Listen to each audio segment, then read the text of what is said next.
Bueno, buenas tardes. Bienvenidos a todos a la edición número 32 de nuestro Congreso Nacional, el cual estamos muy orgullosos de poder realizar en una hermosa ciudad como lo que es Terra.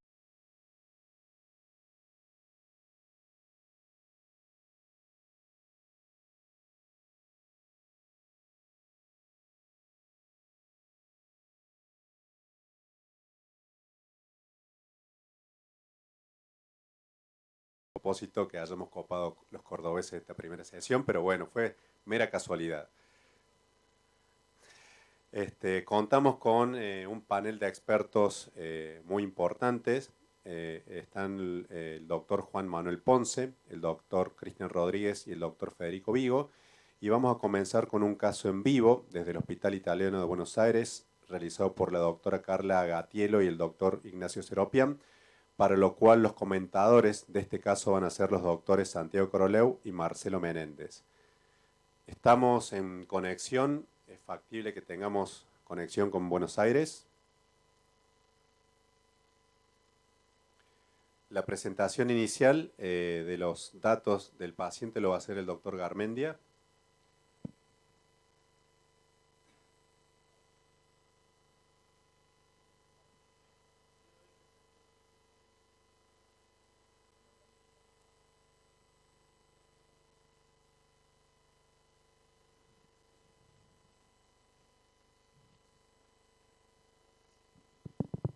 Hola, buenas tardes. ¿Me escuchan? Bien. Si podemos poner la presentación del caso.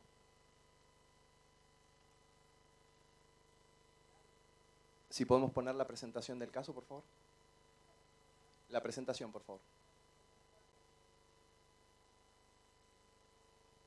Ahora sí, buenas tardes. Cristian Garmendia es mi nombre, soy residente de tercer año del Hospital Italiano y hoy les voy a comentar el caso clínico que vamos a hacer en la transmisión en vivo, como comentaba el doctor Cisneros. Siguiente. Siguiente, por favor. Bien, el caso clínico se trata de una paciente de sexo femenino de 78 años, hipertensa, obesa, diabética no insulinizada y con enfermedad renal crónica como factores de riesgo cardiovascular. La paciente es portadora de una doble valvulopatía, una estenosis aórtica severa clásica, con un gradiente pico de 101, un medio de 67 y un área valvular de 0,6, con una fracción de eyección ventricular izquierda conservada. Y asociado a eso tiene una estenosis mitral concomitante. Como otros antecedentes, un linfoma cutáneo de células B, actualmente en remisión, un antecedente de una hemicolectomía izquierda por un carcinoma colónico y una anemia microcítica hipocrómica en seguimiento con hematología. Todo esto le da un score de STS de 9%. Siguiente. Este es el electrocardiograma de nuestra paciente, un electro en ritmo sinusal a 75 latidos por minuto, una conducción AB conservada con una imagen compatible con un hemibloqueo anterior izquierdo, un QRS angosto y un ST isonivelado. Siguiente. Siguiente. Previa, por favor.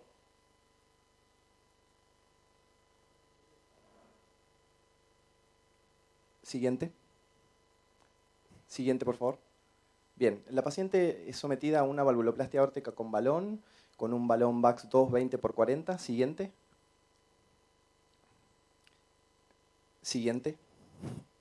Como se puede ver en el estudio, durante la predilatación el balón se explota y aprovecho para comentarles que nuestro grupo ya ha hecho un trabajo sobre esto con una cohorte de 90 valvuloplastias y demostramos que el hecho de que el balón se rompa durante la predilatación, exclusivamente este balón VAX2, no se asocia a una mayor ocurrencia de eventos clínicos adversos en el seguimiento.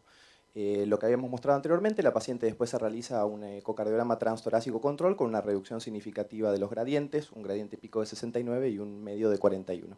Siguiente. Bien, también le realizamos una cinecoronariografía previa. Siguiente. Como podemos apreciar a la izquierda, no tiene enfermedad coronaria angiográficamente significativa. Siguiente. Con una coronaria izquierda dominante y una derecha de escaso desarrollo. Siguiente. Bien, en relación a la angiotomografía con protocolo para TAVI, estas son las dimensiones.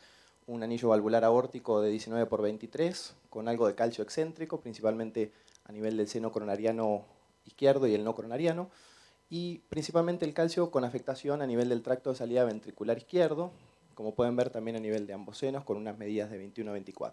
Siguiente. Una buena dimensión de los senos de Valsalva, como así también una buena dimensión de la unión sinotubular. Siguiente.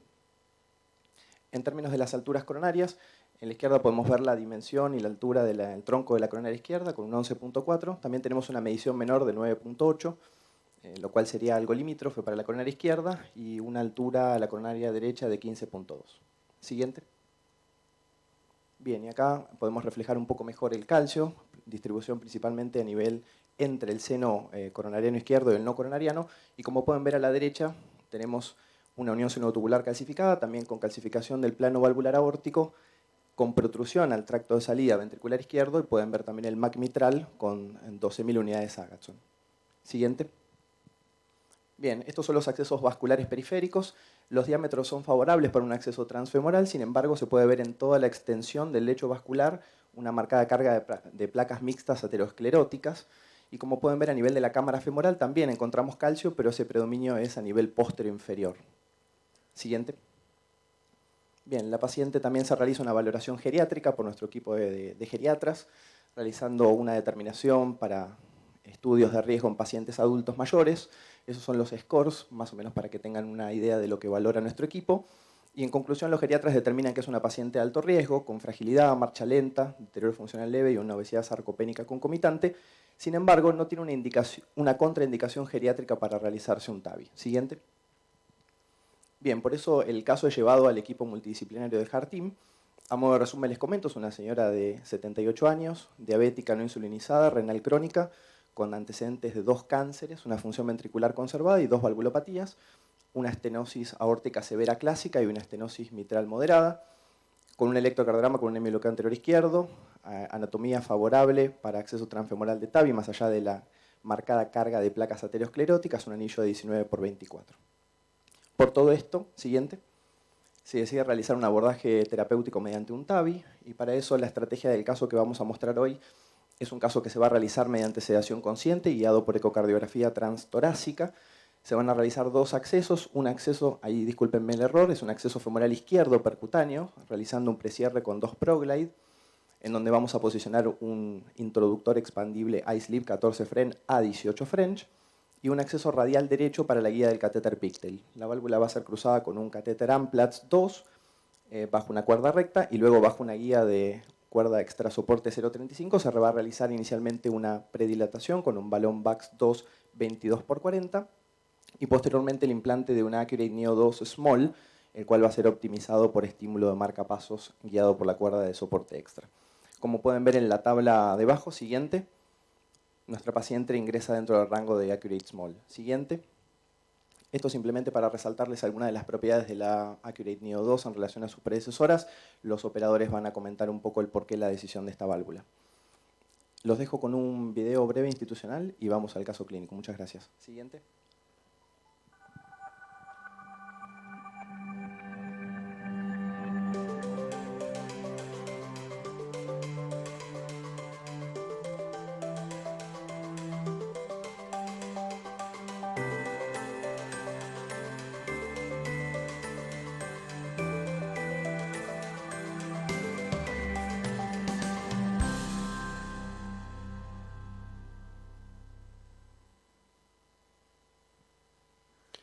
Carla, Ignacio, buenas tardes. ¿Nos escuchan? Espero que nos estén escuchando bien. Probá que nos escuchen bien. Hola, hola, buenas tardes a todos. Sí, ¿cómo están? Estamos acá en el Hospital Italiano. Los escuchamos muy bien. ¿Ustedes a nosotros todo bien? Todo muy bien. Me imagino que ya han ido al spa ya, así que los envidiamos mucho. Déjenme presentar el equipo que va a estar haciendo el caso hoy. Nuestros paramédicos son Claudia Marisa, está adentro Sola, Miriam, Nico, la anestesista es Ezequiel, Falconi, estamos con el doctor Damonte y el doctor Seropian, y Fabián Monforte de Ciprotec. Nico Mundo, que está ahí atrás también, nuestra técnica, y con IVA TV, que son los que dan el aporte de la logística de la transmisión. Como saben, ya Cristian presentó el caso, es un caso no seleccionado, es lo que tocó, es un caso bastante challenge desde el punto de vista de anatomía valvular, es bastante hostil, una paciente añosa con un anillo chico y un tracto de salida muy calcificado. Ya hemos avanzado un poco el caso para poder explicarle un poco lo que hicimos y por qué hacemos lo que hacemos. Obviamente, cada grupo tiene sus preferencias. Nosotros Tenemos mucha experiencia con esta válvula, somos uno de los centros que más implantamos este tipo de prótesis, y en el caso de este caso en particular es un anillo muy calcificado, un tronco que nos da 9.8, 10, depende del operador que mida, o sea, un tronco bajo y un tracto de salida con mucho calcio, por lo cual excluimos balón expandible y preferimos autoexpandible para este tipo de anatomías. Así que, Nacho, ¿querés decir lo que hicimos? Así. Sí, bueno, quizás algún comentario respecto a la parte clínica que comentaba Cristian. Como la paciente tenía algo de insuficiencia renal, acordado con los nefrólogos del hospital, se hizo una prehidratación y tuvimos que cambiar un poco la estrategia de sedación consciente porque la paciente al ingreso a la sala de hemodinamia empezó con un cuadro similar a un agua de pulmón, lo que habla un poco también de la severidad de valvulopatía, a pesar de haber hecho la valvuloplastia hace 4 meses. Y en ese contexto obviamente se decidió una técnica de anestesia general, así que la paciente ahora está con anestesia general. Sí mantuvimos un poco lo que comentaba Cristian del acceso secundario radial derecho, que es nuestro acceso de preferencia y que podemos hacer los controles angiográficos del acceso principal, no así el tratamiento porque no contamos todavía con dispositivos con shaft tan largo para poder tratar arterias femorales ilíacas desde la vía radial. Y comentar, porque quizás no queda bien representado en la presentación del caso, que es una paciente con mucho panículo adiposo abdominal, es decir, que el acceso, si bien el calcio de la femoral común izquierda estaba en la pared posterior y lateral, y nosotros por eco podíamos encontrar un lugar donde no había calcio, todo lo que es la preparación, divulsión para el correcto bajado de los puntos fue bastante desafiante, que quizás no queda solo representado en el BMI, sino en la contextura física de la paciente. Carla, Ignacio, están con nosotros el doctor Santiago Coroleo, el doctor Marcelo Menéndez y el doctor Hugo Londero en la coordinación conmigo. Si quieren hacer algún comentario del caso clínico de la paciente o de la estrategia planteada, Marcelo. Hola Carla, ¿cómo estás? Gusto saludarte. Hiciste vos la selección del dispositivo, descartaste debido al calcio en el tracto de salida, balón expandible. Yo estoy de acuerdo con vos, con un dispositivo supraanular. Es una paciente relativamente joven porque tiene 78 años. ¿Vos en qué focalizás tu elección del dispositivo en esta paciente? Digo, ¿tenés en cuenta la hemodinamia del dispositivo? ¿Tenés en cuenta que esta paciente, si bien los pacientes con estenosis aórtica que tengan enfermedad coronaria o eventos en el seguimiento es bajo, pero puede ocurrir? ¿Tenés en cuenta el reacceso a las coronarias? ¿O tenés en cuenta, como tiene 78 años, en un posible TAVI en el futuro? Mira, básicamente esta señora, que es realmente una obesa mórbida y con mucha dificultad de movilidad, nosotros priorizamos un dispositivo que nos permita al día siguiente, o a lo sumo antes de las 48 horas que esté en la casa. O sea, este dispositivo primero nos permite tener una muy buena área efectiva porque es supraanular. Segundo, es el que tiene más bajo porcentaje de marcapaso post-implante. Nosotros tenemos prácticamente cero. Hemos implantado un marcapaso en todo el año, para que ustedes tengan una idea. Y en el reacceso coronario por el hecho de que es una paciente joven. O sea, creo que esas 3 condiciones es la elección de este tipo de prótesis, y obviamente la hostilidad del tracto de salida es un tema. Si bien esta prótesis tiene todas esas ventajas, la desventaja es capaz que tengamos que posdilatarla, que es una alternativa, ¿sí? Pero intentamos hacer una predilatación bastante efectiva para tratar de minimizar el riesgo de tener que posdilatar, pero es una posibilidad. Sí, no, y solo para agregar quizás en comparación con las, digamos, otras válvulas supraanulares autoexpandibles, la, digamos, deflectabilidad, no, pero flexibilidad del catéter. Si pudieron ver la curva S, si bien es un anillo estrictamente vertical, la proyección es algo angulada y en ese sentido también la Creo tiene una navegabilidad que me parece que es muy buena. Y de hecho, respecto a lo que comentaba Carla del marcapasos, nosotros creo que vieron el electrocardiograma basal, bueno, vamos a ir avanzando, pero con el solo cruce de la cuerda en el ventrículo ya tenemos un bloqueo de rama izquierda, que es un poco con tanta calcificación valvular, si bien el septum membranoso mide alrededor de 6 milímetros, y con tanta calcificación en el tracto de salida, por donde transcurre el sistema de conducción, me parece que también inclina un poco la balanza hacia una válvula con menos tasa de marcapaso, ¿no? Totalmente. Bueno, Nacho, si querés mostrar lo que hicimos, porque ya estamos bastante avanzados en el caso. Esta es nuestra posición de implante. Creo que tenemos otra siguiente en donde bajamos más el seno derecho, que está en Sí, nuestra- quizás solo nuestra aclarar que coplanar. la posición de implante depende de la posición del paciente. El paciente no siempre se acuesta igual en la tomografía que en la sala de hemodinamia. Entonces, cuando observamos que hay apenas, el seno derecho está apenas levantado, con un poco de corrección craneal logramos otra proyección. Esto es contraste diluido a la mitad, o sea que estamos hablando de 15 mililitros, son 7 mililitros cada uno de contraste. Consideramos que esta proyección tiene mejor alineación bajo un poco el seno derecho, que está bien en el medio. Perfecto. Después lo que hizo Nacho fue, bueno, pusimos con la cuerda extra support el ice sleeve, que nos permite navegar perfectamente esta tortuosidad y sobre todo este panículo, porque es una señora muy obesa. Pueden ver la subida, que no hubo ninguna resistencia, y ahí arrancamos el caso. Generalmente hacemos eso, ponemos el introductor cuando el acceso es complejo o el paciente es muy obeso, y después cruzamos la válvula, que es lo siguiente que hizo Nacho. Cruzó la válvula con la técnica habitual de Crivier, en oblicuo izquierda con una L2 y una cuerda recta. Pueden ver, esto no está editado, de que es tiempo real. Ahí cruzó para poder ver hacia dónde va. Cambiamos a oblicua derecha y pueden ver que es tortuosa y es realmente muy, muy severa, porque fue difícil cruzar con el catéter L. Por suerte no hizo tanta arritmia, y ahí está el L2, que lo que hacemos es tratar de profundizarlo para que la punta de la L nos quede libre y hacerle intercambio con la cuerda Amplatz, toda lupeada, ¿sí? Sí, en este ¿Usás, punto, Carla, usan ustedes cuerda recta convencional o a veces usan...?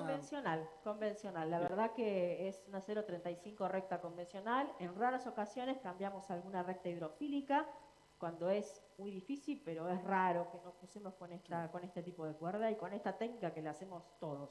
Sí, además cuando tenés tanto calcio, la cuerda hidrofílica no te da tanto apoyo después para avanzar el catéter. Exactamente. Otro de los temas es que cuando uno tiene tanto calcio, un tracto de salida tan complejo, nosotros vamos hasta el medio ventricular, ¿sí? con el catéter AL, para ver que estemos bien libres en el cruce de nuestro catéter AL.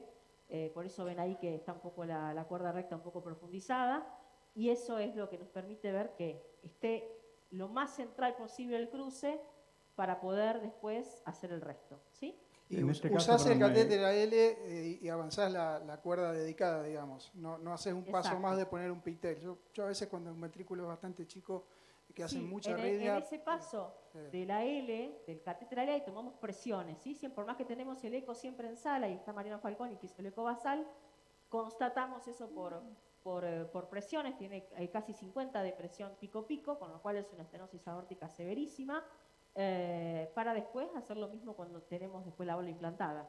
Sí. No, iba justamente a agregar lo que comentaba el doctor, que como en esta válvula es importante tener la punta bien en el ventrículo, porque el último paso de la liberación es hacia adelante, a veces requiere de ese cambio adicional cuando a uno no le gusta la posición con el catéter picter. En este caso nos gustó cómo inicialmente la cuerda se posicionó y por eso evitamos el cambio por el catéter pictel para reposicionar, pero creo que es algo que hemos usado y que obviamente se puede usar sin problema. Después lo que hicimos fue predilatar afuera del vivo. Pueden ver el calcio que tiene ese anillo valvular. La dilución de nuestro balón es una dilución al 10%, se ve bastante clarito, que es lo que siempre preferimos para poder desinflar rápido. Ven que el balón estuvo bastante estable. Como consecuencia de la valvuloplastia tenemos un rama izquierda, como dijo Nacho, ya con el cruce y con la valvuloplastia, pero la paciente hemodinámicamente está perfecta. Estamos en este momento con 130, 140, 160 de sistólica, 56 de diastólica, con lo cual estamos listos como para ir al paso siguiente. Si querés comentar vos la válvula, sí. Carla. Sí. Hola, Hugo Londero te está hablando. Hugo? ¿Cómo estás? Hola, Ignacio. Quería preguntarte cómo seleccionaste el balón de predilatación, qué relación con los diámetros de la tomografía. ¿Querés contar vos? Sí, bueno, a ver, como esta válvula, a ver, para los que no conocen bien, la válvula tiene como indicación predilatar todos los casos, y cuanto más cercano a uno al derivado del perímetro, mejor. En este caso, por el bloqueo de rama izquierda con el solo cruzar la válvula y la severa calcificación del tracto de salida con un diámetro menor de 19, decidimos bajar un escalón de lo que está puesto en la diapositiva y fuimos con un balón de 20. Bien, y de hecho en este caso usamos un balón que es un poquito menos complaciente por lo que habíamos experimentado con el otro balón de 20. Pero en general hacemos una predilatación bastante cercana al 1 a 1 cuando no hay calcio en el tracto de salida y no partimos de una insuficiencia aórtica severa. Si ustedes pueden ver en esta imagen, si querés detener, Nacho, cuando esté el balón hinchado completo, se ve una doble imagen en el tracto, que es bastante feo eso verlo, que es el calcio, esa mitroaórtica calcificada, el espacio que hay un gap entre el borde del balón y ese espacio de calcio que es el que queremos evitar, ¿no? Tratar de no sobreexpandir esa parte. Así que por eso es que fuimos a 20 y nos quedamos dentro del lado de la seguridad. Así que bueno, acá tenemos ya el setup de la válvula. Tenemos los cocodrilos para poder marcapasear, porque nosotros somos muy marcapaseadores en la segunda parte del deployment, más en este caso que hay tanto calcio en el tracto de salida para evitar que haya un split de la válvula para arriba. Y vamos a empujar un poco el dispositivo, así ven cómo navegan, si no tienen ninguna otra pregunta. Hola. Carla. ¿Sí? Perdón, te molesto, Santiago Coroleu. Justo con respecto al marcapaseo, habiendo aparecido bloqueo rama izquierda que no tenías antes, ¿no se sienten más tranquilos poniendo catéter de marcapaso en lugar de marcapasear sobre la guía? No, nosotros transitamos el cambio al marcapaseo por cuerda hace muchos años, después de 2 taponamientos cardíacos post-implante que nos dejaron mal tocados, y la verdad que aún en las balones expandibles en el cual el marcapaseo es mandatorio, hacemos todo con marcapaseo por cuerda y el setup es simple. Es una aguja a la piel donde va el cocodrilo rojo y el otro distal a nuestro shaft del dispositivo. Lo que se puede hacer es testear, ¿sí? Si uno no va a predilatar, testear con el catéter, ¿sí? Si hay un marcapaseo efectivo, y la verdad que no hemos tenido ningún problema. A veces hacemos de ir de 160, ir aumentando, si no tenemos tanta caída de sistólica, sobre todo cuando usamos balón expandible, que no es este caso. Este caso es más que nada una estabilidad del dispositivo y no una caída abrupta a 20 de sistólica, ¿sí? Carla, no, creo que la principal duda la podemos tener después sobre, nosotros nos guiamos por el consenso de expertos publicado en el IJAC sobre qué pacientes requieren de un marcapaso transitorio transvenoso las primeras 12 horas, ¿no? Y eso lo vemos al final del procedimiento. En nuestro caso, por cuestiones infectológicas y de seguridad, no dejamos marcapasos por la vena femoral. Entonces, si llegado el caso que tenemos nuevo bloqueo AB completo o rama izquierda con nuevo AB de primer grado, en ese caso, al finalizar el procedimiento y manteniendo la por cuerda, ponemos por vía yugular para que permanezcan, porque es más estéril y menos trombogénico que la vena femoral. Perfecto. A veces, Carla, el uso del marcapasos, de la guía como marcapasos tiene el inconveniente de perder captura. ¿Nos querés decir algún truco, algún secreto que vos tengas para evitar esa pérdida de captura? Sí, la cuerda tiene que estar bien apoyada al ventrículo, ¿sí? No tiene que estar flotando esa cuerda, bien apoyada al ventrículo, gasas húmedas, tan simple como eso, arriba de los cocodrilos para que haga buena conducción. Ahí pueden ver el loop de la cuerda bien apoyada al apex, gasas tanto en el distal como en el proximal, y eso es todo, ¿sí? Muchas veces esto no... O sea, no es todo, pero es mucho, porque es la forma de no perder captura, ¿no? Y la salida del marcapaso, hay distintos generadores de marcapasos. En general, los que generan más de 20, 25 son los mejores, que obviamente entregan más energía. Cuanto más cerca está el extremo distal, el cocodrilo distal del dispositivo que hace de aislante, también menos energía se disipa. Bueno, vamos a ir avanzando. Nacho va a avanzar mientras seguimos hablando. Siempre chequeamos un poco que la cuerda, antes de poner el dispositivo adentro de la válvula, que la cuerda esté bien adentro del ventrículo, porque uno no quiere que accidentalmente se retire. No sé si llegaron a tomar la válvula, pero la válvula se ve acá. Esta es la Neo 2, que tiene una pollera de pericardio. Recientemente se presentó el registro italiano, el Italneo, y ahora el post-marketing de Europa, que tiene resultados mucho más distintos y mejores que lo que era la Neo 1, con tasas de menos del 3% de leak moderado. Así que creo que fue la mejoría, por así decirlo, fue la incorporación de la pollera con la Neo 2. Otra cosa que hacemos es con el port hacia abajo, vamos a hacer alineación comisural, si bien la señora no tiene enfermedad coronaria, es joven, con una eventualidad para un futuro reacceso. Así que vamos avanzando. Bien, vamos a fijarnos que la cuerda viene al ventrículo, lo que hacemos es el pusher que está por ahí. Viene con un pusher que protege, digamos, a la válvula por el pasaje. Vamos a poner todo el pusher adentro. Ahí agarramos con la mano izquierda el introductor sleeve y el pusher. Y mirando siempre que la cuerda no se salga al ventrículo, hacemos unos 3 movimientos ascendentes. Ahí podemos ya retirar el pusher y seguimos avanzando hasta que sentimos que se libera el tip distal, porque este es un introductor expandible. Para navegar el callado en general vamos oblique izquierda, es donde quizás mantenemos más tensión sobre la cuerda, pero siempre teniendo un campo que nos permite ver que la cuerda está en el ventrículo. Vamos a avanzar, es la parte de más tensión de la cuerda, es un movimiento único. Exacto, él empuja y yo lo que hago es tractar para que primero permitir navegar esto, si querés grabarlo. Ahí, Carla, vos habías hablado Vamos a de acoplanar, por la favor. alineación comisural, de subir el SAIPOR en hora 6, ¿no? Es en hora 6, es el port hacia abajo, que es el port que sacamos para poder hacer la liberación definitiva. Eso nos permite estar alineados. Eso cuando ustedes el implante lo van a hacer en coplanar view. Si vos vas a caso overlap con esta válvula y está alineada, tenés que ver Anda la tenemos grabada para sí. Poder ver. Hay dos formas de verlo, ¿no? O ver los postes, que es más difícil cuando todavía el paso 1 no está liberado, o quizás lo más sencillo, que es ver el stem free cell que sobresale. No es a veces se ve más todavía el stem que sale para allá. Esa patita que se ve que sale hacia el lado del tronco, ese es el free cell que nos garantiza de que estamos haciendo una buena alineación comisural. Esta válvula se libera en posición coplanar porque con eso permite medir la tensión que uno hace. El último movimiento tiene que ser siempre hacia el ventrículo, y entonces para ver la tensión vamos a ver un poquito mejor la punta del ventrículo, así vemos la cuerda tiene que estar bien lejos, y lo que vamos a hacer es posicionar el punto, el marcador, que también fue una de las mejorías de la Neo 2, a nivel del piso del anillo. Y la presencia del calcio en el tracto de salida, ¿te cambia un poco el lugar al liberar la válvula? Digo, un poquito más alta, un poquito más baja, ¿o la liberás exactamente como tenés que liberarla? En este caso, Nacho sigue el IFU, yo soy un poco de implantar alta. Creo que en este caso nos vamos a tratar de ir como recomienda la compañía, ¿sí? Porque realmente el split que nos puede llegar a hacer esa fibrosa microaórtica es lo que queremos evitar.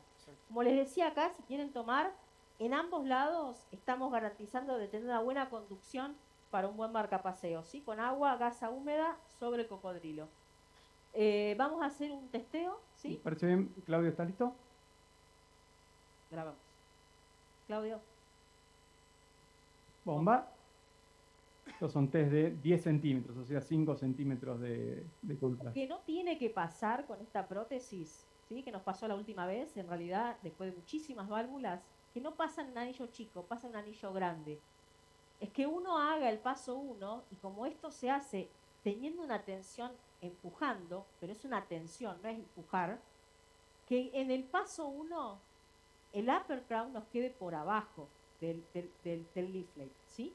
Eso es muy difícil de revertir, uno puede traccionar hacia arriba, pero en realidad nosotros lo que hacemos para evitar eso es arrancar un poquito más alto e ir empujando cuando uno hace la primera mitad del paso 1, para por lo menos tener garantizado el flooring del upper crown y que eso nos evita caernos en el tracto de salida. No sé si se entendió. Sí, eso, está Fabián ahí, como está Fabián, nos pasó con Fabián en un procedimiento que se nos fue muy profundo. Pudimos retirarla, rotarla un poquitito, empujar la cuerda y retirarla, pero es una maniobra bastante compleja, ¿no? Exacto. Bueno, ¿querés hacer tu testeo? Porque vos empujás y yo tiro. Sí, estaba viendo eso. Es lo que nos pasa siempre, él empuja y yo tiro. Así que vamos a hacernos un último testeo a ver si ya arrancamos acá. Bomba. En general se sube con el primer paso y se alinea. Yo empezaré ahí, pero bueno, lo que diga la jefa. Fabi, ¿te gusta? Perfecto. Fabián le gusta, estamos todos de acuerdo. Acá lo que va a hacer esta primera parte es ese upper crown, que ven el movimiento es hacia arriba del split. Lo que hacemos es la mitad del paso 1, ¿sí? Chequeamos con un ortograma que no nos hayamos ido muy hacia arriba. ¿Bomba, Clau? Apenitas de empujar. No, sí, sobre todo porque el upper crown te queremos también que agarre la valva izquierda. Por eso estoy sosteniendo nada más. Él sostiene, no empuja. Esto es muy estable, está con la presión totalmente estable, con su bloqueo de rama izquierda. Y lo que hacemos es completar el paso 1. Pueden ver mi mano si quieren acá. Yo estoy rotando el paso 1 que ya lo terminé. Ahí están, los sacos de sujeción abiertos. Si quieres hacer una pisadita para mostrar la parte de la válvula. Perfecto. Están los arcos de sujeción abiertos, el upper crown completamente liberado. Bastante centralizada la válvula, pueden ver que sería un 3 si uno habla como si fuera una Evolut. ¿Sí? Está bastante centralizado el dispositivo. Generalmente lo que hacemos en este momento es hacemos un pacing para ver si nos gusta. O sea, hacemos un marcapaseo sin liberarla del todo para ver si queda estable la válvula y si es así, en la siguiente vez la liberamos. Vamos a hacer un pacing, Nico. ¿Bomba? Corta el marcapaso. Corta. Es interesante ver ahí, Juani, por favor. Es interesante ver cómo el upper crown queda por debajo de la coronaria izquierda, ¿no? Eso nos tranquiliza, sobre todo en una coronaria baja, ¿ves? O sea, va a empujar la valva para abajo. El leaflet calcificado que dice Hugo, eso va a quedar contenido con la válvula, ¿sí? Porque esto es empuja la válvula ese leaflet y lo baja. ¿Nos gusta acá o queremos ir un poquito más? No, yo creo que liberaría acá para no estar tampoco tanto hablando, si bien tiene estabilidad, estamos con media válvula, creo que avanzaría, ¿no? ¿Están de acuerdo? El lo dejas, ¿no? Yo voy a sacar el pituto, ¿sí? Que es donde el que nos permite hacer el stop para poder estar, es un botón de seguridad para que no se libere del todo la válvula. Y ahora sí, en la próxima, lo que vamos a hacer es, para los primeros implantadores de esta válvula, el segundo movimiento es todo vuelta, vuelta, vuelta, vuelta. No hay que pensar, hay que simplemente dar vuelta y no tiene que el segundo operador mirar allá, sino estar concentrado en hacer este movimiento, ¿sí? El primer operador se concentra en sostener la tensión y nada más. Entonces vamos a liberarla, hace pacing. ¿Estás, Nico? Y aquí tensión hacia el ventrículo, ¿no? De la presión, estamos esperando que capture bien, ahí cayó. Y vamos todo rápido. Perfecto, corta, Nico. Ven como si liberó el stem holder. Perfecto. Se puede ver el ritmo, tiene QRS ancho pero ritmo propio. Acá en general no sacamos todavía el dispositivo porque si tenemos que marcapasear, esta es la forma de hacerlo. Muy estable, no se mueve. Pueden ver cómo queda y el calcio sobre la valva izquierda. Esa valva que decía Hugo, contenido por abajo del upper crown. Esto la verdad es lo que queríamos, era la posición que queríamos, y sobre todo esa calcificación de la fibrosa microórtica, tratar de tocar lo menos posible, ¿sí? Entonces, ahora el electro sigue igual, no hay ningún trastorno de ningún tipo. Lo que hacemos es retirar un poco la cuerda, como hacemos siempre con todas las válvulas. Acá lo importante es mantener alejado, digamos, de la corona inferior inicialmente, sin perder la posición de la cuerda totalmente, porque si uno el recruce, sobre todo en aortas muy dilatadas, podría eventualmente hacerlo por alguno de los arcos estabilizadores.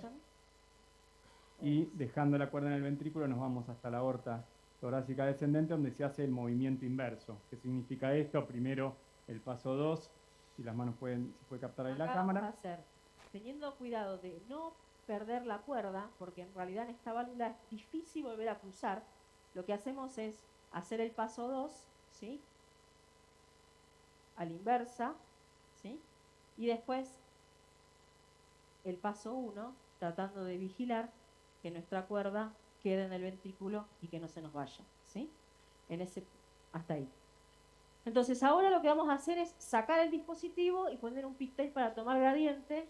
En este momento lo que hacemos es poner un pigtail y Mariano seguramente va a hacer el eco control y a su vez vamos a sacar el pigtail que está atrapado atrás, ¿sí? Sí, la razón por la cual ponemos un pigtail, uno podría decir, bueno, pero si tenés que posdilatar, después tenés que volver a cambiar la cuerda. A veces estas cuerdas de soporte extra generan una tensión sobre la valva y una falsa sensación de que puede haber algún leak, entonces sin perder la posición cambiamos por un catéter que queda en el ventrículo pero no ejerce tanta presión. Y respecto del pigtail, si bien en muchos centros lo sacan, no hemos tenido problema con dejarlo, entre comillas, aplastado entre la válvula y el piso del seno. ¿Ustedes trabajan siempre con el eco en la sala? En Siempre. todos los casos. Todos los pacientes, 100% de los pacientes, y aparte nos permite, en algunos casos, ni siquiera hacer ortograma final. En este caso, en particular, que tenemos pacientes con insuficiencia renal, realmente economizamos contraste y economizamos yodo para un paciente que, bueno, si el eco nos dice que está perfecta circular, no hacemos ortograma final.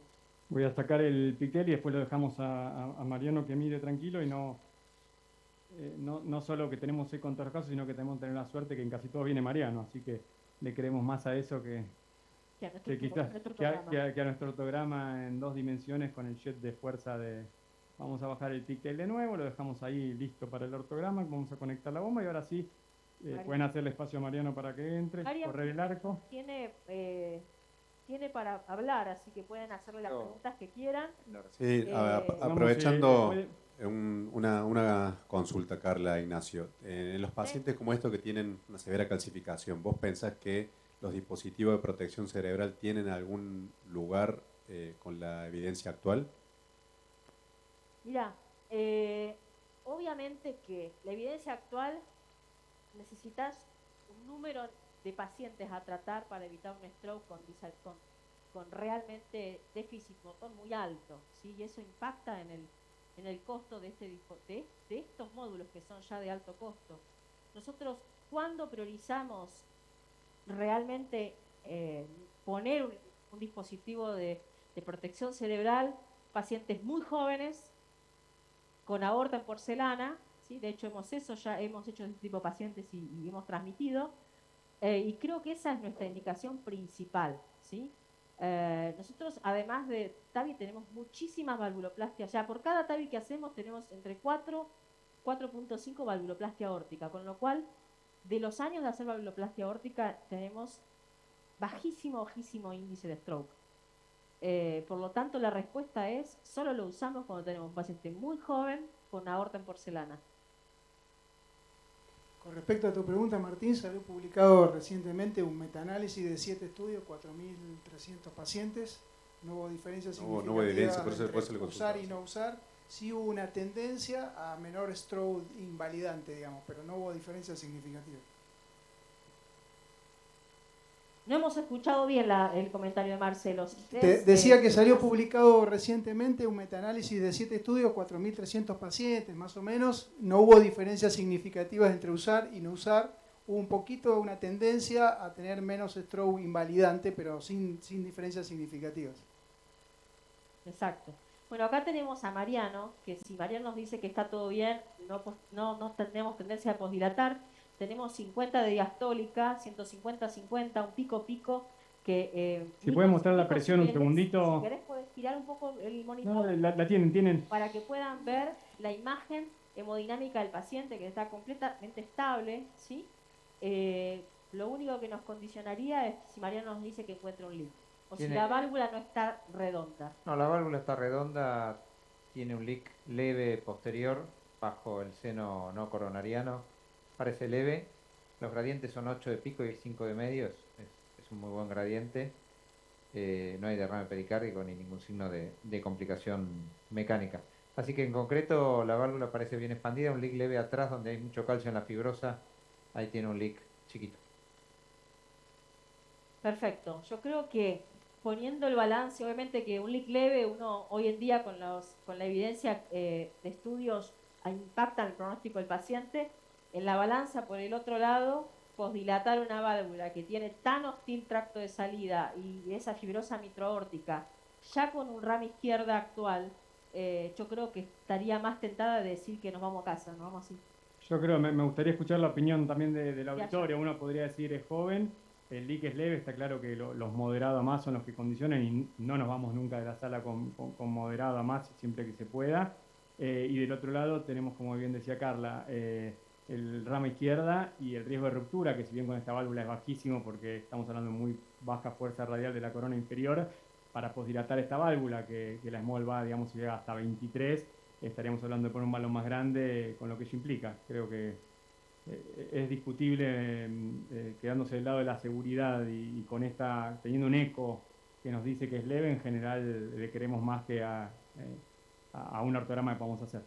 Una pregunta rápida. ¿Ningún trastorno de conducción durante el procedimiento? Y si lo hubiesen objetivado, ¿es una paciente que ya pondrían un marcapaso definitivo en la sala? No, marcapaso definitivo en la sala no ponemos. Generalmente, aún los RAM izquierda y en pacientes que lo desarrollan durante el implante, eso es inflamación y no estuvo toqueteando el tracto.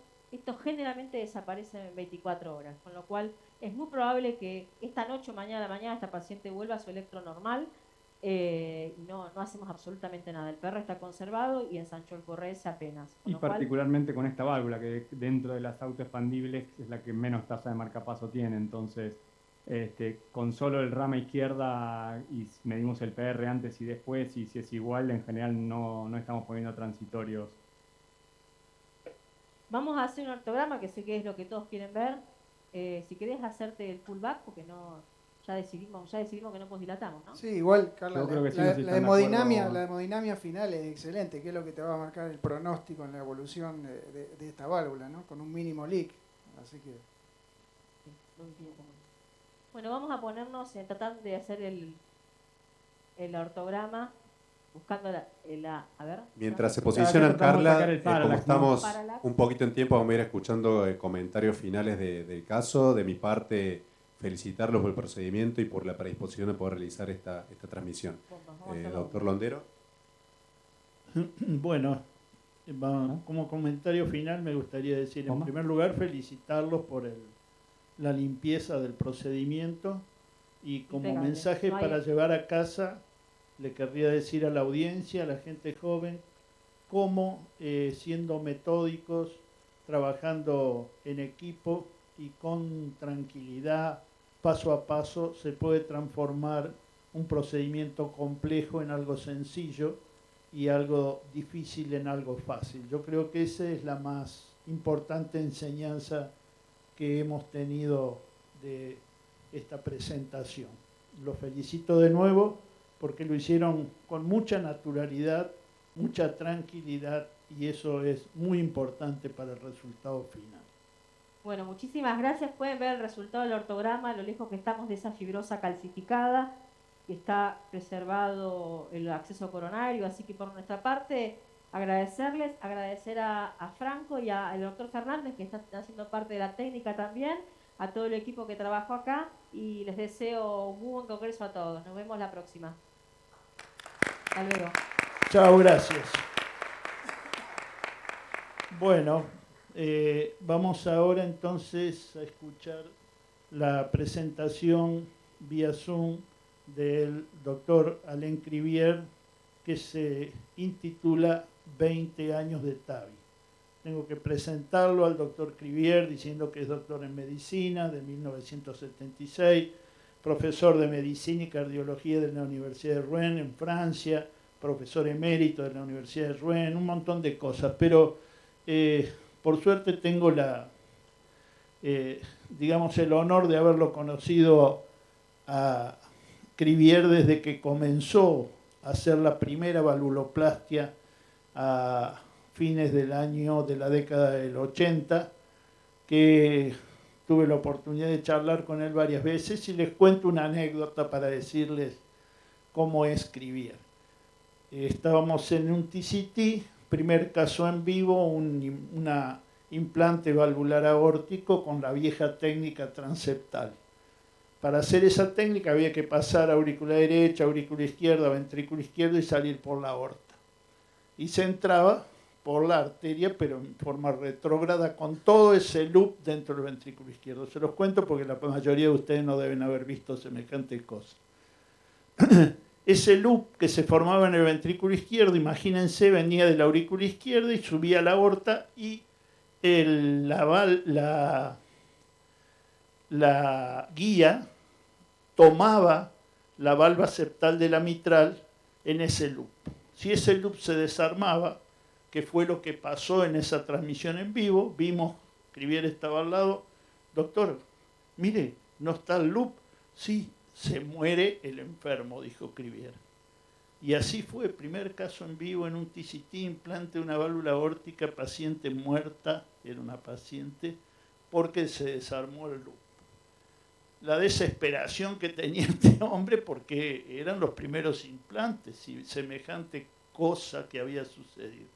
Bueno, les podría contar varias cosas de ese tipo con Crivier, pero no tenemos tiempo. Vamos entonces, ustedes pasan la conferencia. Me to discuss about the balloon, the way from balloon aortic valvuloplasty to TAVI. Well, as you know, since 85 in Rouen, 1985, it's a long time ago, I have been working in developing innovative technology in the field of degenerative aortic stenosis. And it's like a series, a TV series in 2 seasons. You know, there is a first season, which was the balloon aortic valvuloplasty procedure, with the first case done in 85 and published in the Lancet in 86. And the second season was a transcatheter aortic valve implantation that we call TAVI in France, TAVA in the United States. So it's this way, you know, from balloon aortic valvuloplasty to the stented valve, and with an irresistible assumption of TAVI that you know today. So the starting point was in September 85 with the first-in-man case of balloon aortic valvuloplasty. And I used this technology of dilating the valve with a balloon that I was already using for dilating the pulmonary artery of children. And so, of course, I had the feeling that the results won't be so good because of the calcification of the valve. But actually, we had this very first patient who was a 72-year-old patient who had been several times declined for surgery because of her age, above 70, and also because she had a associated coronary artery disease. So I decided to try to dilate the valve in these patients, and I got this kind of result. And amazingly, you know, these patients improve during 2 years without any symptoms and return to normal life. So it was so amazing, you know, that I called several patients who had been declined for surgery in the recent months. And we did the first series of patients, and with the same kind of unbelievable result. And this was published in the Lancet, and with a bomb effect in the medical community.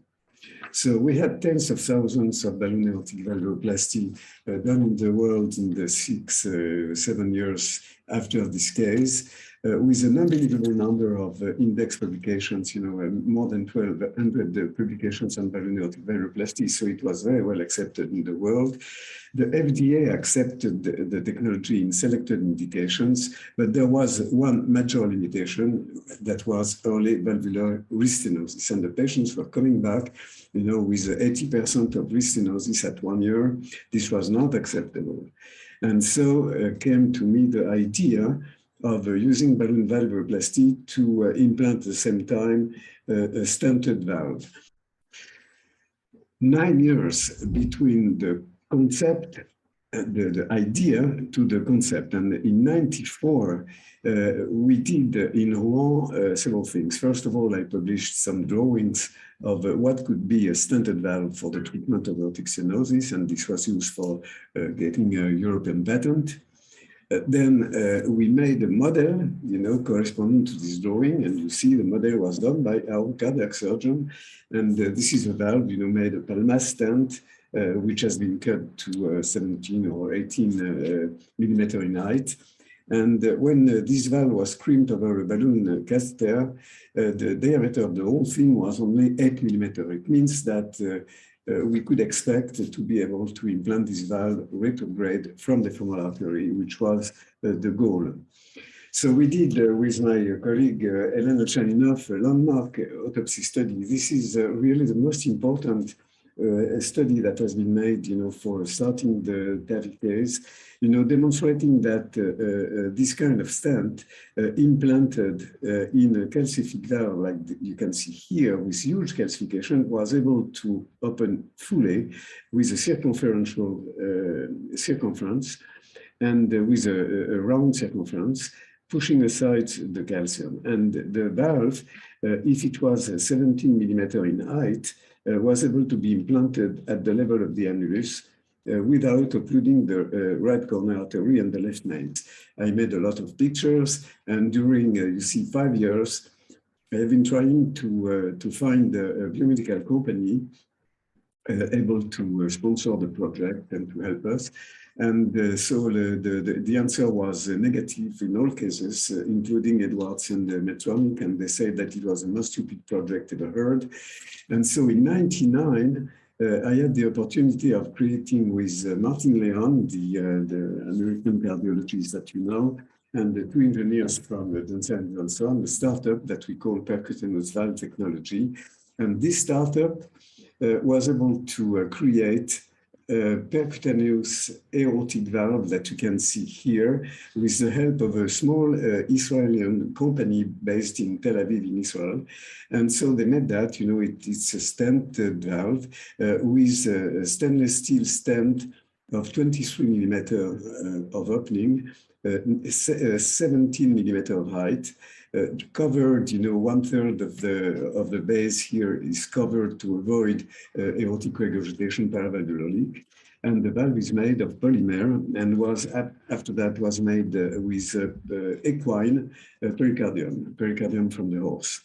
So we did a lot of things, with this model valve, preclinical work in the laboratory, of course.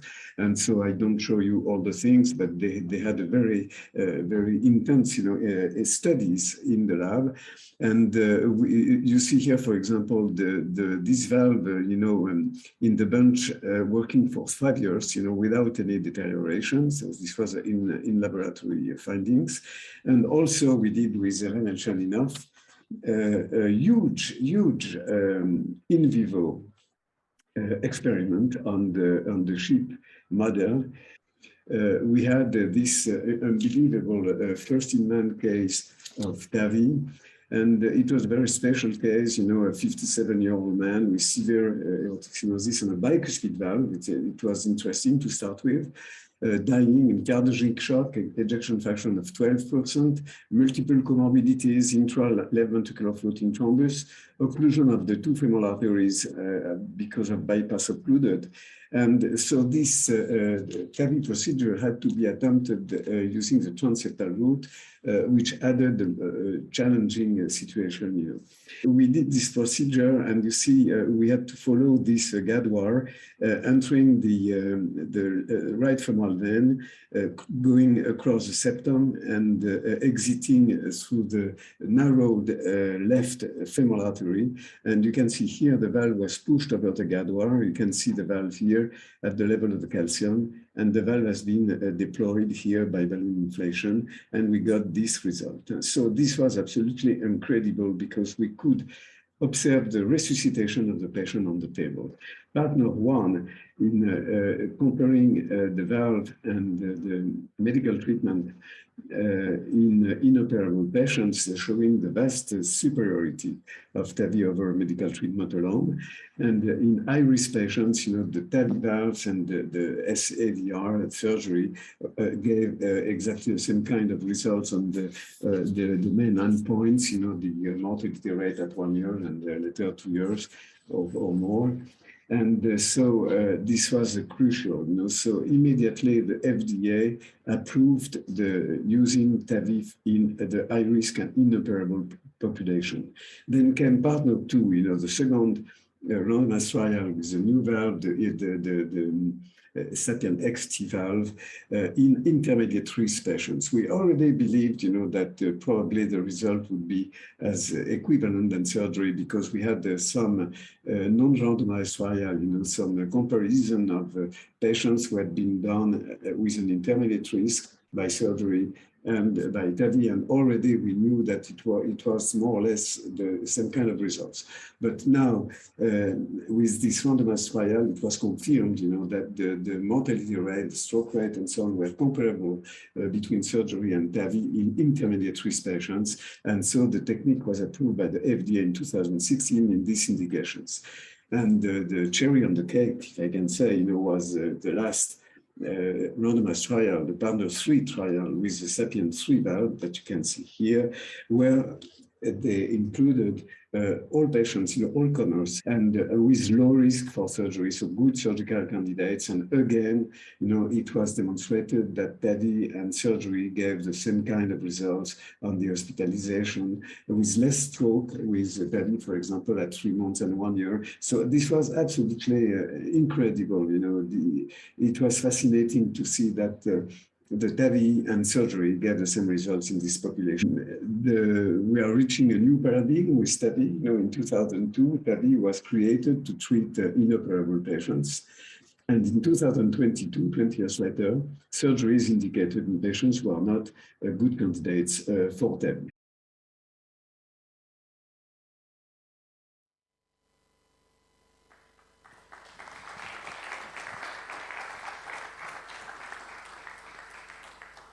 Bueno, tal vez podríamos comentar un rato largo, pero para cumplir con el programa estamos un poquitito atrasados. Vamos a pedirle al representante de Boston Scientific que nos cuente los principales hallazgos en TAVI protegida. Creo que el orador es el doctor Pablo Spaletra.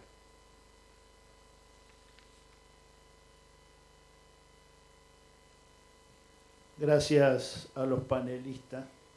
Yo creo que la contribución de ustedes fue importante para que el caso nos sirviera a todos.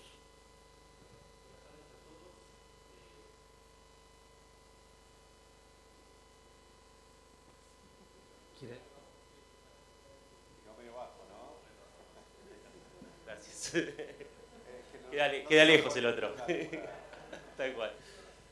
Bueno, yo iba a hablar de algo que puntualmente recién se mencionó, y es cuál es el rol de la protección cerebral puntualmente en TAVI. Pretendo ser escueto y hacer algunas reflexiones al respecto. Siguiente, por favor. Y creo que primero tenemos que pensar en cuál es esta asociación de stroke y TAVI. Pensar si el stroke es realmente un problema hoy en la TAVI, si es una asociación que vemos frecuentemente, y por último, si esto realmente tiene una implicación en la morbimortalidad de los pacientes. Siguiente. Y si hablamos puntualmente del stroke, tenemos que tener en cuenta que el stroke es una de las principales causas de morbimortalidad en todo el mundo, que representa un gran costo para todos los sistemas de salud en general, que particularmente asociado a procedimientos puede ser devastadora, ya que aumenta la mortalidad entre 10 y 5 veces, según la práctica, que los sobrevivientes frecuentemente presentan secuelas, que genera un dramático aumento de la estadía hospitalaria y de los costos de estas prácticas inicialmente, y que puede o podría tener implicancias médicos legales. Siguiente. Y cuando vamos a este vínculo o a esta asociación entre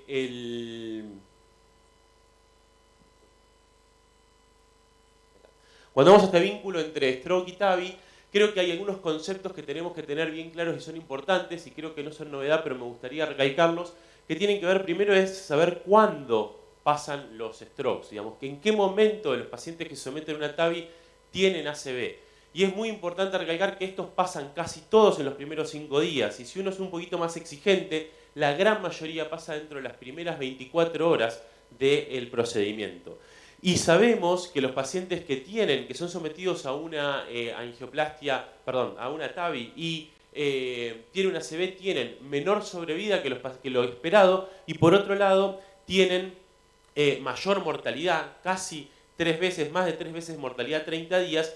Y otro dato que no es menor es que más de 1/3 de los pacientes que tienen un stroke no pueden externarse hacia su casa, ¿sí? Requieren de centros de tercer nivel, de rehabilitación, etc. Te pido ahora 3 clics para pasar, o 4 clics para pasar los circulitos que aparecen ahora, y anda pasándolos hasta cambiar el slide. Voy a ir haciendo así no, siguiente, para no aburrirlos. Y lo que es importante es entender de qué estamos hablando. Cuando hablamos de stroke hoy en día, hablamos de una incidencia de entre un 2 y un 4% en los estudios actuales sobre TAVI. Y la principal pregunta que en lo personal me hago es, ¿cuál es la importancia de este 2 o 4%? ¿Sí? O sea, estamos hablando de algo que es muy prevalente, poco prevalente, y creo que acaba también un poquito el peso de lo que estamos hablando, ¿no? Creo que no es lo mismo decir que los pacientes tienen un 2% de requerir un marcapasos o algo que poca secuela le podría generar a un paciente, o que estamos hablando de un 2% que un paciente puede quedar con una hemiplegia. Entonces creo que este 2% o 4% hay que tenerlo con cierta precaución y analizarlo bien de lo que estamos planeando. Te pido por favor de vuelta 3 clics, donde a su vez este 2 a 4% no es lo mismo cuando pensamos en pacientes que son de bajo riesgo, que son de intermedio riesgo, que son de alto riesgo.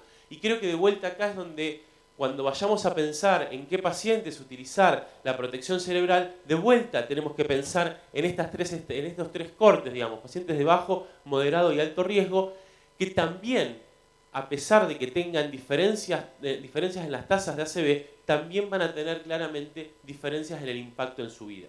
Siguiente. Y esta tasa que veíamos que era entre el 2 y el 4%, sube hasta el 15% cuando los pacientes son evaluados por neurólogos con experiencia, e incluso si uno va a tener como un punto la isquemia silente o las lesiones silentes, y uno va a estudiar con resonancia a los pacientes, puede ver que esta incidencia sube hasta un 70 o 80%. Siguiente. Un minuto, Pablo. Buenísimo. Te pido entonces, pasame esta diapositiva para volver a hacer hincapié en la mortalidad. Recordad que el dispositivo Sentinel es un dispositivo que se pone por acceso radial o braquial y tiene un filtro de protección proximal que va a cubrir el tronco brachiocefálico derecho y un filtro distal que va a ir hacia la carótida izquierda. Siguiente, por favor.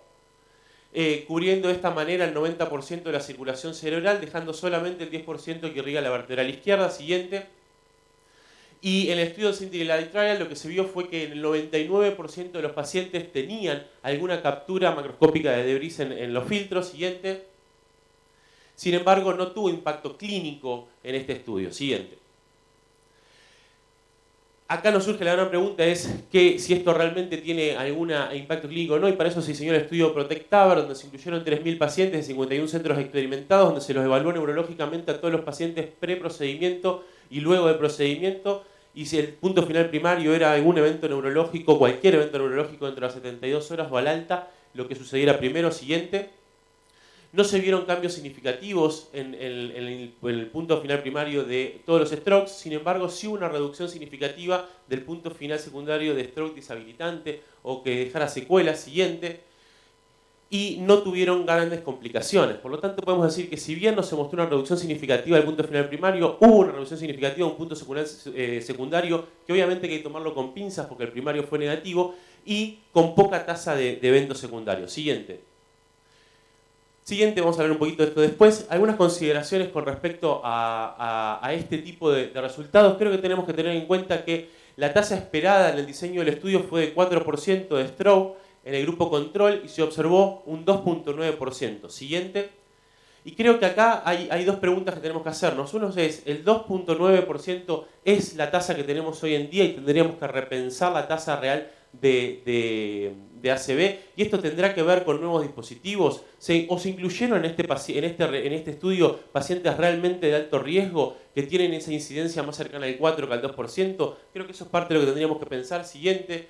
Si vamos al otro lado, al otro grupo, aquellos que recibieron protección, el 2.3% tuvo evento un poquitito más de lo esperado. Siguiente. Entonces ahí tenemos que pensar... Doctor, ¿puede darnos sus conclusiones, por favor? Porque tenemos que respetar los tiempos. Bueno, por los otros oradores, por favor. Bueno, vamos entonces a las conclusiones finales. Creo que acá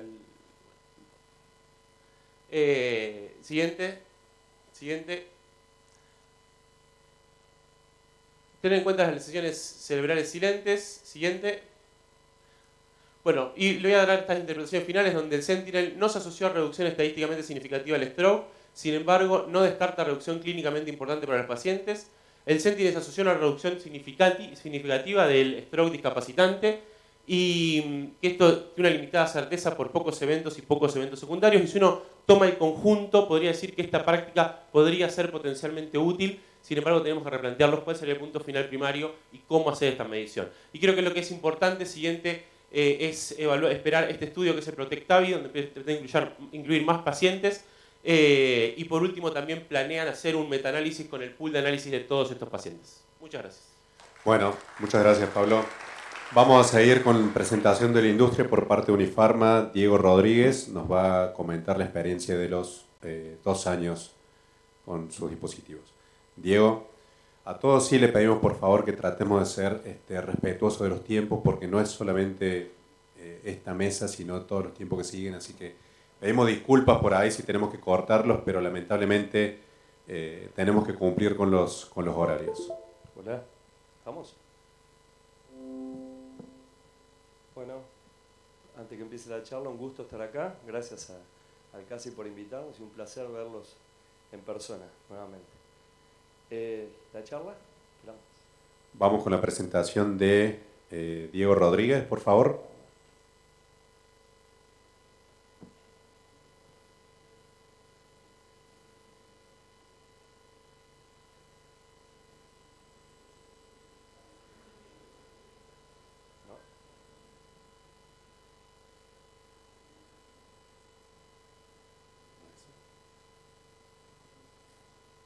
No, hay una más.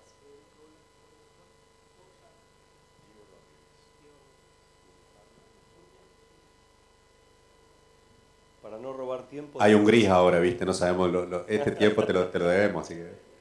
Para no robar tiempo a la presentación hasta que aparece, a los que no conocen el dispositivo, traje el demo para que, bueno, si en algún momento lo pueden ver, se acerquen.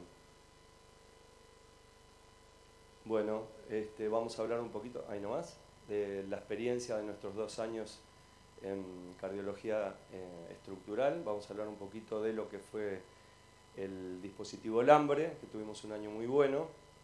El dispositivo tiene características especiales, como ser los 17 tamaños disponibles, la vaina más pequeña del mercado, y que permite un esquema post-implante sin la utilización de anticoagulantes. Siguiente, por favor. Bueno, fue un año muy lindo el que estamos cerrando.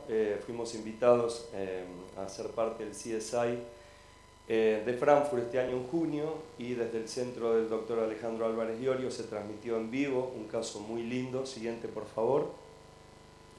El caso que se eligió fue un caso bastante complejo para ser presentado en vivo, una orejuela bastante grande, con algunas complicaciones que las resolvimos muy bien. Siguiente, por favor. Siguiente, por favor. También parte de la charla forma el tema del uso de las herramientas avanzadas que fueron utilizadas por Alejandro y su equipo, las herramientas avanzadas que poseen los angiógrafos. Esto es un 3D dinámico, un matching de una angiografía con una tomografía. Fíjense ustedes qué correcto la imagen que tenemos. Esto lo que hace justamente es reducir tiempo, ser mucho más precisos y reducir cantidad de contraste y todo lo demás. Siguiente, por favor. En esta imagen de la izquierda podemos ver justamente que el dispositivo, que no se los voy a explicar ahora, para atrás, la anterior, por favor. Una para atrás. Si el dispositivo comienza a ser liberado, tiene 2 partes. La primera parte que comprende el paraguas, que es la que justamente queda anclada en el lóbulo, y la segunda parte que es el cover, que es lo que sella completamente la orejuela. Siguiente, por favor. Con algunas maniobras que hacemos y el uso del ecotransesofágico en sala, aseguramos que el procedimiento sea exitoso, que tengamos, digamos, una muy buena posición de implante, y a la derecha, en la parte, digamos, lo que estamos viendo en rojo, ya es un control final, lo que se hace con el dispositivo Lambre completamente liberado dentro de la orejuela. Siguiente, por favor. Estamos muy contentos y es muy auspicioso los resultados que vamos teniendo. Hemos cubierto una parte muy grande de Argentina, no solamente lo que fue en Buenos Aires y Gran Buenos Aires, sino que tuvimos presencia en todas estas provincias. 20 centros, 38 implantes. Siguiente, por favor, con un crecimiento muy importante de la terapia en este año. A la izquierda podemos ver, prácticamente utilizamos todas las medidas del dispositivo, lo bueno de contar con todas ellas, y a la derecha es solamente un resumen de cómo nos fue en la vida real. 37 de los 38 pacientes fueron dados de alta a las 24 horas, casi todos sin complicaciones, sin migración de dispositivo y sin derrame pericárdico taponamiento. Y muy importante, una característica del dispositivo, que tiene una alta tasa de implante a la primera, ¿sí? O sea, tiene casi 80% de implantarlo al primer approach, ¿sí? O sea que se adapta muy bien a todas las orejuelas. Siguiente, por favor. Solamente como un resumen también y para poner dentro de lo que es cardiología intervencionista, tuvimos un excelente año con la nueva válvula Maival balón expandible, con algunas características diferenciales, como por ejemplo también a la derecha vemos que todo el kit de la válvula, ¿sí? Que lo conforma su introductor de 14 French, Delivery System balón deflectable, el balón para peridilatación con distintas medidas. Siguiente, por favor. Acá, mientras corren los videos, los voy a abrir, así puedo terminar la charla. Nada cambia respecto a lo que ustedes conocen como un implante de válvula aórtica. La alineación es basado en TAC en ancho, no hacemos técnicas distintas para el implante. La predilatación la hacemos siempre con el balón que forma parte del kit de Merrill, del kit de la válvula. Siguiente, por favor.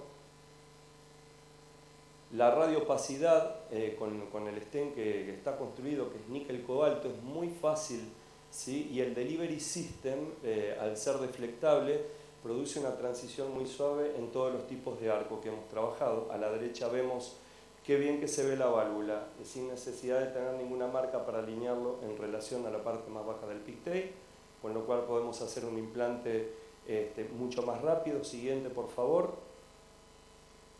En esta última imagen podemos ver que el implante en sí de la válvula dura unos 15-20 segundos, ¿sí? Con todo el entrenamiento de todo el equipo, primer operador, segundo y en el mismo momento el marcapaso y el resto del equipo. Es un implante muy sencillo, intuitivo y predecible. La válvula prácticamente no cambia de posición durante el implante, o sea que quiere decir que donde nosotros vamos a ver la última imagen previa a dilatarla, es esa posición que adapta una vez implantada. Siguiente, por favor, y ya terminamos.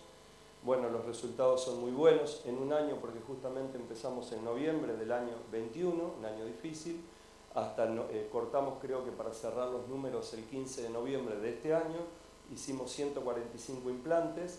Fíjense a la derecha en el gráfico la tasa de crecimiento y nos mantuvimos. Siguiente, por favor. En cuanto a lo geográfico también estamos muy contentos y muy agradecidos a todos ustedes.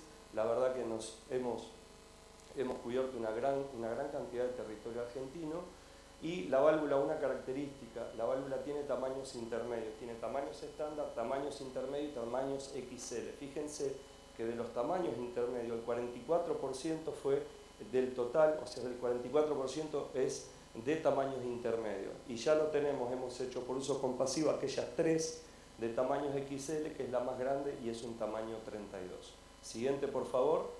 Muchísimas gracias a todos y bueno. Bueno, muchas gracias, Diego.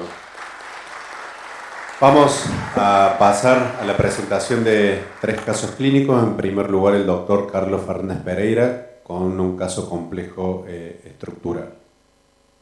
Vamos a aprovechar después de estos 3 casos clínicos. Tenemos nuestro panel de expertos, el doctor Juan Manuel Ponce, el doctor Federico Vigo, para hacer comentarios de los mismos. Carlos, ¿cómo te va? Bienvenido, gracias por estar con nosotros. Hola, muchas gracias por la invitación. En honor al tiempo, vamos a presentar este caso complejo previo al implante. Siguiente. Es un caso habitual, digamos, una mujer de 86 años con antecedentes de angina y disnea, multimedicada, con historia clínica compleja, compensada con una estenosis aórtica severa por gradiente y área y además con un ventrículo hipertrófico bastante importante. La siguiente. La siguiente. Bueno, hay diferencias en cuanto a mujer y hombre. Ustedes, si no todos los TAVI son similares, en las mujeres ustedes ven que tiene más hipertrofia ventricular, hay más calcificación, los accesos son de menor tamaño y tenemos más tendencia al sangrado, al derrame pericárdico y otras complicaciones en comparación al hombre. En la siguiente. Si tomamos el partner, por ejemplo, y hacemos una comparación, es un muy buen estudio, la siguiente, Entre hombres y mujeres no había una diferencia significativa entre cirugía y TAVI, pero la diferencia es realmente significativa en la mujer, con lo cual la siguiente creo que a considerar que por lo menos para este estudio y para nuestra práctica es ideal el TAVI en una mujer en comparación con la cirugía. La próxima. Por la angiotomografía tenemos un perímetro de 69 y el área de 370, ciertamente un poco elíptica el anillo, y esto nos daba para una válvula pórtico número 25. Siguiente. Con un acceso bastante flexuoso, calcificación muy importante, sobre todo en el arco aórtico y a nivel de propiamente de la válvula. La próxima. Si hacemos video, ustedes ven ahí el primer ortograma. La siguiente, marcapaseo con balón, un inconveniente inicial con la disección de la femoral que lo pudimos sortear con la cuerda coronaria. La siguiente. El acceso al ventrículo izquierdo habitualmente con el amplas, la cuerda recta. Sin embargo, la siguiente, ven que la posición de por lo menos el intercambio de la Safari, donde esa maniobra nuestra no fue del todo convencional. A ver la próxima. La valvuloplastia aórtica, un balón de 20 milímetros, pero fíjense que la cuerda está en una posición bastante sospechosa, hay toda una insuficiencia aórtica severa. La siguiente.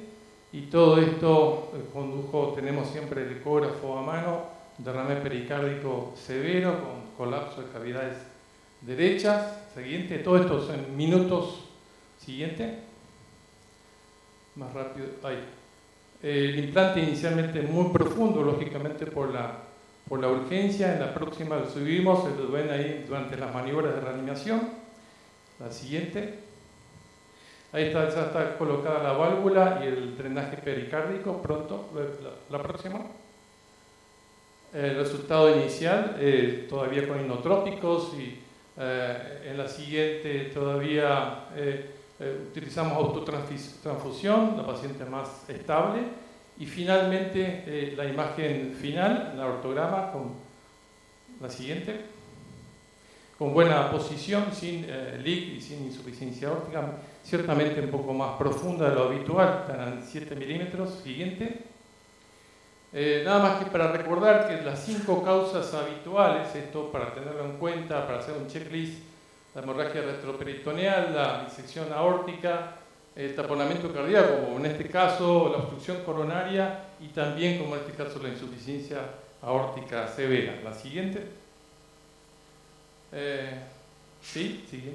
Y estas son las más frecuentes y las más severas. Justamente tuvimos una de las más frecuentes y de las más severas. La próxima.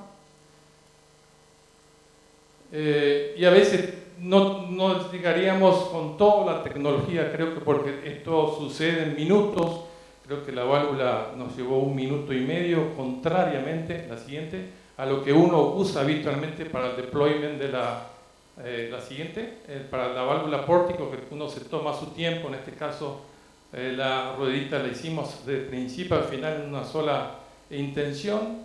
Estas son las más frecuentes, sobre todo en mujeres. Es más frecuente la perforación del ventrículo derecho.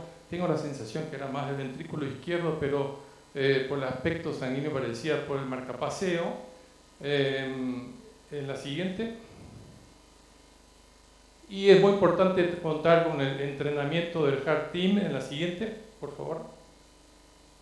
Un entrenamiento quizás, aparte de los simuladores que usamos, creo que también es muy bueno hacer un entrenamiento de posibles complicaciones. La siguiente, lo más frecuente es en mujeres, como en este caso coagulopatía previa, y creo que se hizo un estudio en el cual los pacientes que tienen dispositivos previos como marcapasos de cirugía previa tienen menor riesgo a la perforación. La siguiente. El seguimiento de 2.6 años, la paciente se encuentra estable, la estoy haciendo el seguimiento, y el mensaje final es justamente eso: tener en cuenta el Heart Team y que todo esto puede ocurrir en minutos, y creo que esto, aunque tengamos todos los dispositivos, el entrenamiento de todo el equipo es muy importante, y hacerlo lo más rápidamente posible. Muchas gracias.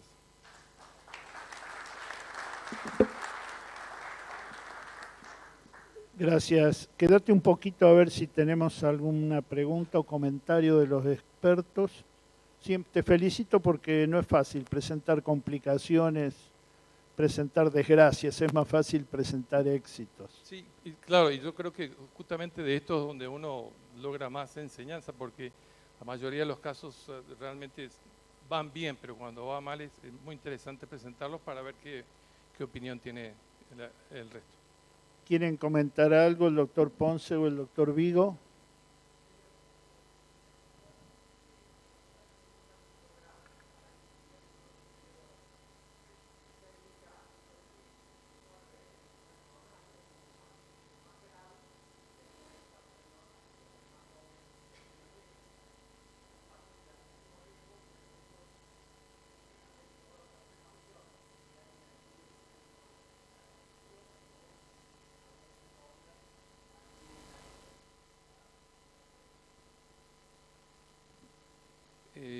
No, en realidad todo surge por creo que la perforación y más que nada, y por lo cual la asistencia ventricular no nos estaría ayudando. La función ventricular era conservada y por el contrario creo que nos sirvió a nosotros el hecho que era bien hipertrófica, severamente hipertrófica, porque más de una vez he visto pacientes que se perforan el ventrículo izquierdo y aún con catéteres diagnósticos diciendo muy hipertrófico ese paciente. Revertiendo la heparina no tiene ningún inconveniente en el seguimiento. Bueno, hay alguien levantando la mano, pero le voy a pedir que me disculpe porque si no, no podemos cumplir con todo el programa y estamos esperando el cóctel. Entonces, gracias Carlos. El siguiente caso lo va a presentar el doctor Federico Blanco.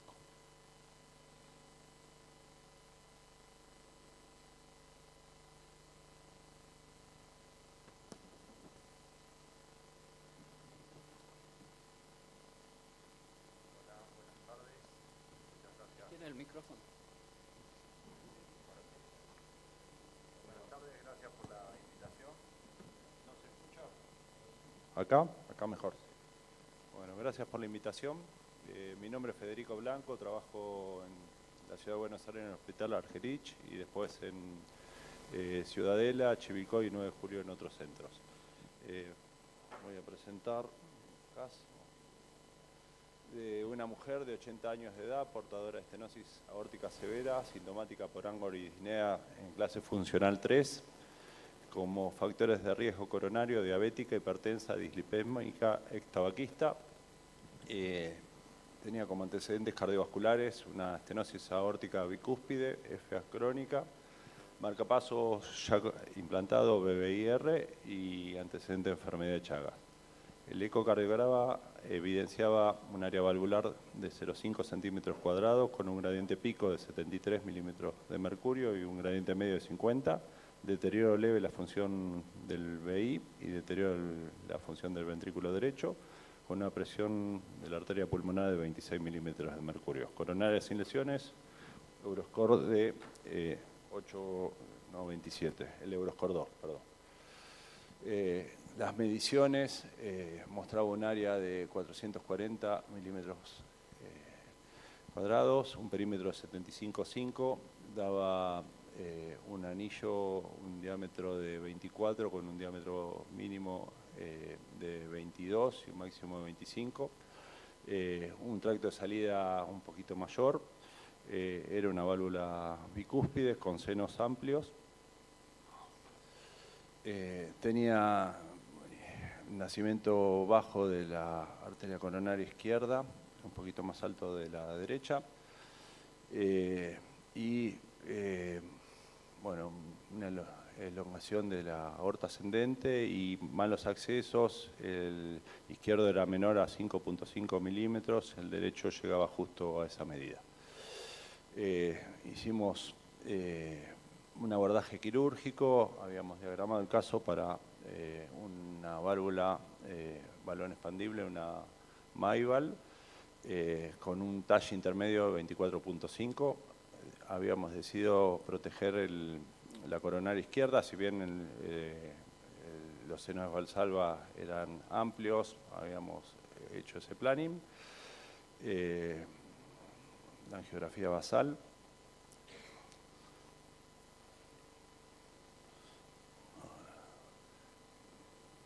Predilatamos la válvula con un balón Mamut de 20. Ahí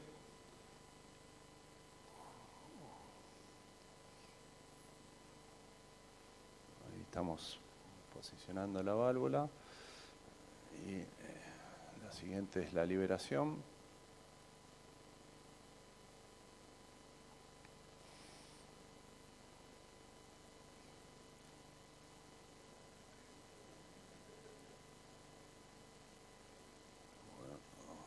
Pasa.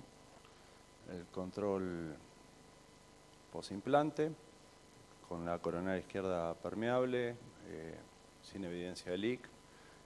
Y bueno, posimplante gradiente menor a 5 milímetros de mercurio, ausencia de leak perivalvular.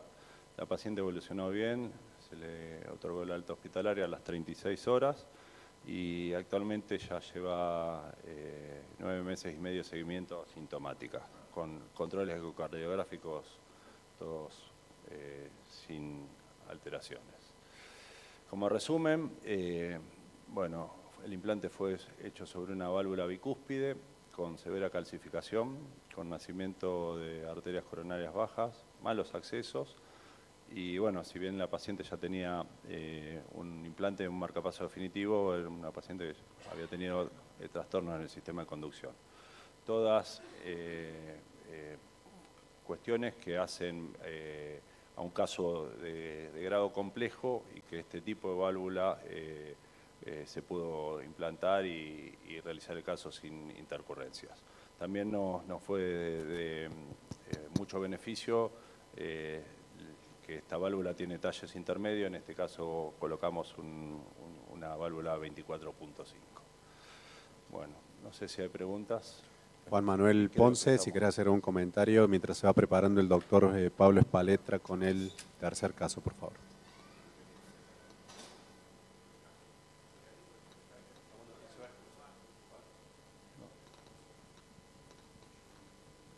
¿Qué tal? Te decía que, como vos recalcás, los accesos son malos. Quería saber cómo lo manejaron el acceso, si usaron algún tipo de cierre. Intuyo que fueron femorales los accesos. Sí, sí, acceso femoral derecho, perdón, no justo es poco el tiempo de la presentación. Y sí, donde yo trabajo, Hospital Público Argerich, no tenemos posibilidad de cierre percutáneo, el acceso fue quirúrgico. Esta válvula trae un introductor que es 14 French y va hacia 18 y no tuvimos, bastante hidrofílico, navega muy bien y no hubo dificultades con el acceso. Gracias, doctor.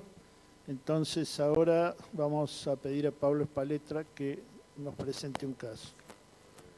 Si nos debe 3 minutos, así que te lo vamos a descontar. Este es más cortito y vamos a presentar lo que quieran los de técnica, así que no hay ningún problema.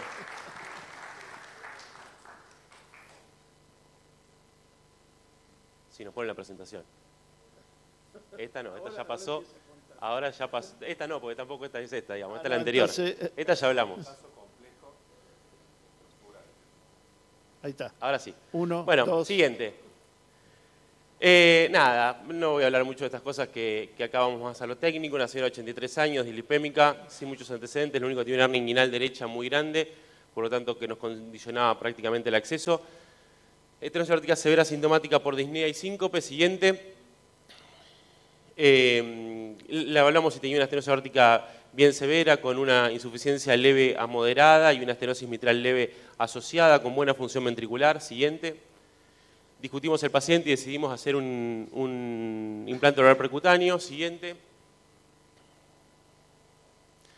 En la tomografía de evaluación previa lo que observamos fue que tenía un anillo con un perímetro de 68.8 milímetros, con diámetros que estaban entre los 20 y los 23 milímetros, ¿sí? Un tracto de salida de vuelta con un perímetro de 64 y con diámetros que iban entre 19 y 22. Siguiente. Sin embargo, hasta ahí, nosotros en este caso era un paciente que estábamos planeando para poner una válvula Evolut. Y cuando medimos los diámetros de los senos, vemos que son pequeños, digamos, están entre 24 y 25 milímetros, lo cual ya nos empezaba a complicar la elección del tamaño de la prótesis. ¿Sí? Hasta ahora las medidas de los diámetros nos llevaban hacia una válvula 26, sin embargo, la medida de los senos nos acercaban más a una válvula 23. Siguiente. La unión sinotubular entre 23 y 24 milímetros. Siguiente. Y otro problema que encontramos en esta paciente tenía que ver con la altura de los senos y de las arterias coronarias. La arteria del tronco de la coronaria izquierda estaba a 7 milímetros y la altura del seno era de 14 milímetros. La coronaria derecha estaba a 11 milímetros y a 17 milímetros la altura del seno, y el no coronariano tiene una altura de 14 milímetros. Siguiente. Recordando, el perímetro del anillo era 28. Siguiente.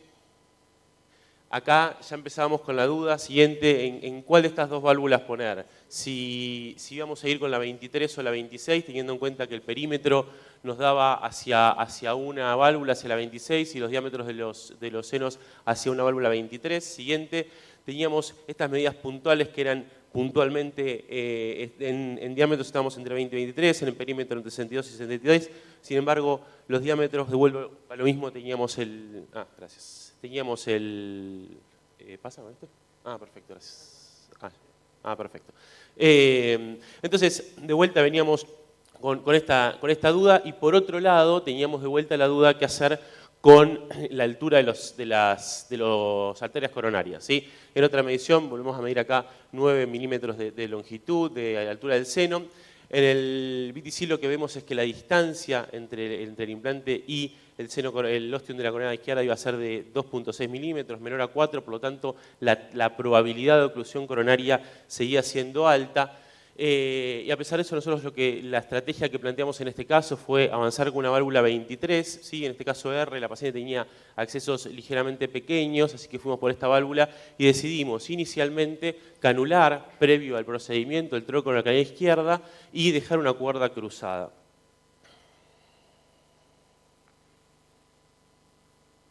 Bueno, siguiente.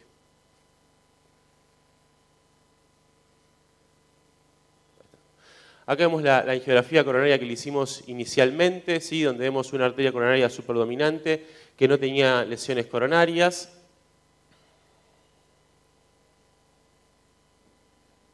Siguiente. Aquí ya cruzamos la válvula, teníamos canulada con un catéter guía y un guidezilla el tronco de la coronaria izquierda y dejamos una cuerdita cruzada. Y al dilatar con un balón 18 vemos cómo se comprime incluso el catéter, ocupando ese lugar hacia el seno coronario izquierdo. Siguiente.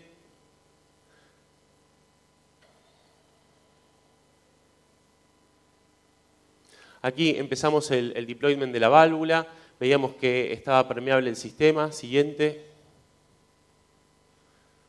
Aquí ya la válvula casi completamente abierta, vemos que empezamos a ver cierta estructura sobre el seno izquierdo. Siguiente. Sí, una para adelante. Y aquí observamos, luego de liberar completamente la válvula, observamos ese material que protruye hacia el seno hacia el tronco de la coronaria izquierda.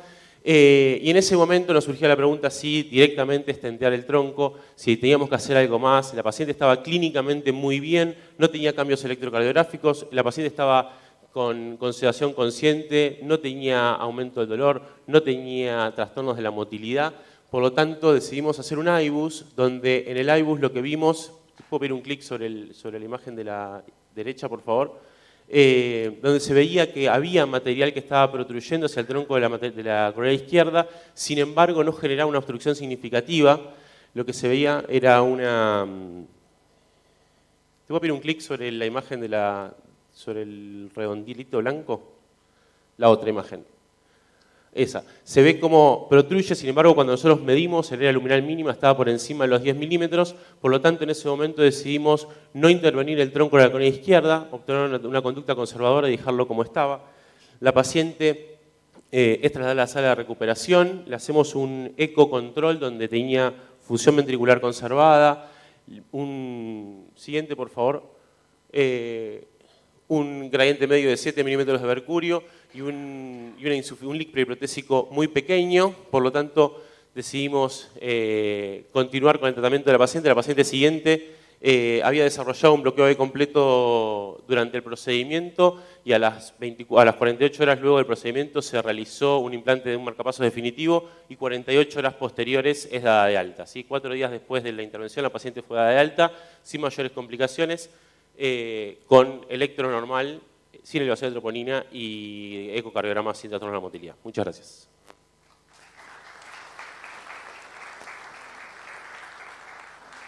Gracias, doctor. Gracias por cumplir con el tiempo. Juan Manuel Ponce o Federico Vigo, ¿tienen algún comentario? Sí, bueno, la verdad que el caso muy interesante y qué coraje dejar ese tronco con ese calcio.